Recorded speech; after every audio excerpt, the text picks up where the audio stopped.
Magandang araw sa lahat. Welcome po ulit dito sa atin channel ang Biyahe Ikomida. Maraming salamat sa lahat ng nag-subscribe, indeed.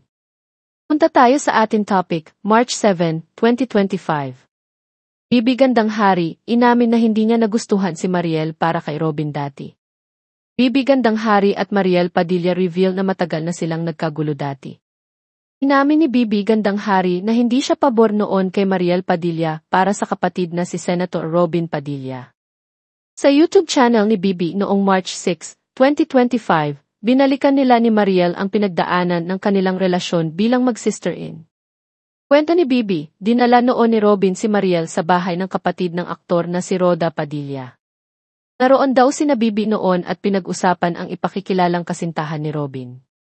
Ayon kay Bibi, kasi yun yung first time naming lahat may ipapakilala, aba. Ganyan kami, di ba? Naku, parang seryoso, papakilala. Noong mga panahong iyon ay sinisimulan na raw ni Bibi, na dating kilala bilang Rustom Padilla, ang kanyang transition sa pagiging trans woman. Sabi ni Bibi, that time, aaminin ko, nasa transition ko talaga. Ang daming hormonal imbalances. Ang resulta ay masyadong maraming insecurities. Tapos ang dami pang issues sa pamilya. Nagdulot daw ng sigalot sa kanilang pamilya ang kanyang transition. Hindi rin daw nakatulong ang inner struggles na pinagdaraanan noon ni Bibi. Saad naman ni Mariel, parang feeling ko kasi habang nahihirapan ka, nahirapan din sila. Kasi, una, hindi nila yun alam, yung transgender. Parang alien word lang. At walang nakaunawa kung ano iyon. Diretsahang tinanong ni Bibi si Mariel, kung ano ang tingin nito noon sa pinagdaraanan at transition niya. Sagot ni Mariel, kaunti lang ang akin, halos wala akong alaala kay Rustom. Ang nakilala ko talaga ay si Bibi. Hindi ko kilala si Rustom. Tila nais ipunto ni Mariel na hindi katulad ng pamilya ni Robin, hindi nagka-issue si Mariel sa transition ni Bibi. Pinag-usapan din ni na Bibi at Mariel ang pagsasama nila noon sa iisang bubong. Pagdating mula sa US, ay tumira si Bibi sa bahay ni na Robin at Mariel. Hindi na nagdetalye sina Bibi at Mariel, pero mahihinuhang hindi naging maganda ang relasyon nila noon. Pagbabalik tanaw ni Bibi, I thought that was an opportunity na hindi ko naintindihan, kasi it could have been fun. Kaya lang, baka emotionally hindi pa ako ready. Sinang-ayunan naman ni Mariel ang sinabi ni Bibi, indikasyong naunawaan niya ang pinagdadaanan nito noon. Isang beses daw, nagkaroon sila ng out-of-town shoot at nandoon ang lolo at lola ni Mariel at iba pang family members. Nag-abala raw noon ang pamilya ni Mariel. Pagbabahagi ni Bibi, nakaramdam siya ng hiya sa pamilya ni Mariel. Doon ako nag-apologize na, oo, kung pwede ko lang ibalik ang panahon na yon. Sabi pa ni Bibi, akala ko unfair talaga ako nung time na yon. Kung pwede ko lang baguhin at hindi nangyari iyon. Hindi nag-elaborate si Gigi, pero matutukoy na nagsisisi itong hindi siya nag-effort maging close kay Mariel nang nanuluyan siya sa bahay ni na Robin at Mariel. Pinsan ay nagkasakit daw si Bibi, at isa si Mariel sa mga bumisita sa kanya. Nagsilbi raw itong icebreaker sa dalawa para mas gumanda ang pakikitungo nila sa isa't isa. Inalala rin ni Bibi nang imbitahan siya ni Mariel sa kanilang bahay. Nagpunta ako sa bahay niyo. Nag-invite ka, ani Bibi kay Mariel. Then nag-apologize ako nun. Tapos tinulungan mo na ako sa concert. Ang tinutukoy ni Bibi ay ang anti-gravity yoga mini-concert niya. Sabi naman ni Mariel, iyon daw ang simula ng kanilang ipagkakakilanlan. Sundot naman ni Bibi, pero hindi pa rin totally.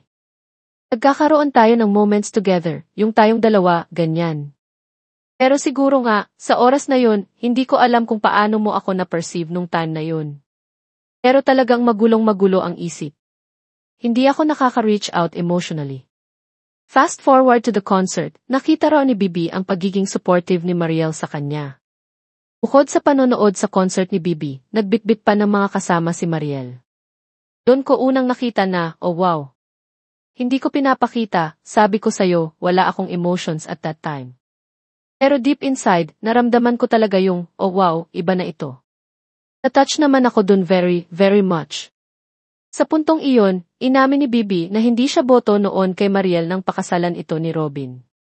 Kwento ni eto, aaminin ko. Siyempre nung nagpakasal kayo ni Robin and all, yung parang, sabi ko, sigurado ba si Robin dyan? Yung parang, alam mo yon. Ngayon ko lang sasabihin, meron pa akong feel na parang gusto ko yata, para sa kanya, Robin, modelo. Pagpapatuloy niya, hindi ko maintindihan si Robin. Sabi ko, nagpakasal ka, hindi pa nga kilala. Gusto kitang ipadate sa mga kaibigan kong babae. Alam mo ba ang ibig kong sabihin tulad ng maging out sa mundo? Nagbago raw ang isip ni Bibi ukol kay Mariel noong nag-concert siya. Dun sa concert, first time ko na, okay, I think it's a good choice, pagtukoy niya sa pagpili ni Robin kay Mariel. Sinabi naman ni Mariel na ipinaramdam sa kanya ni Bibi na hindi siya gusto nito noong una. Medyo sinabi mo rin, sabi ni Mariel kay Bibi. Kwento ni Mariel, ganito raw ang sinabi ni Bibi sa kanya, pero iniisip ko talaga, ano yung meron ka? Dugtong ni Mariel, parang ganon yung way na sinabi mo sa akin, na hindi mo maintindihan. Sa YouTube interview, sinabi pa ni Bibi na si Mariel ngayon ang kanyang favorite sister-in-law, indikasyong maganda na ang kanilang pagsasama. Na-appreciate daw ni Bibi kay Mariel ang pagiging thoughtful nito. Si Mariel daw ang madalas mag-initiate na lumabas sila at mag-bonding. Nagmarka rin daw kay Bibi noon na naghanda pa ng despedida si Mariel bago siya umalis pabalik ng US. Panoorin ang buong panayam kay Mariel sa YouTube channel ni Bibi Gandang Hari, pindutin ang link sa comment section. At yan ang ating latest showbiz chika update for today. Huwag kalimutan mag-subscribe, click the notification bell for more showbiz chika updates, like and share the video at pakisuportahan po ang ating Facebook page. Maraming salamat sa lahat ng nag-subscribe, indeed. Magandang buhay sa lahat, paalam.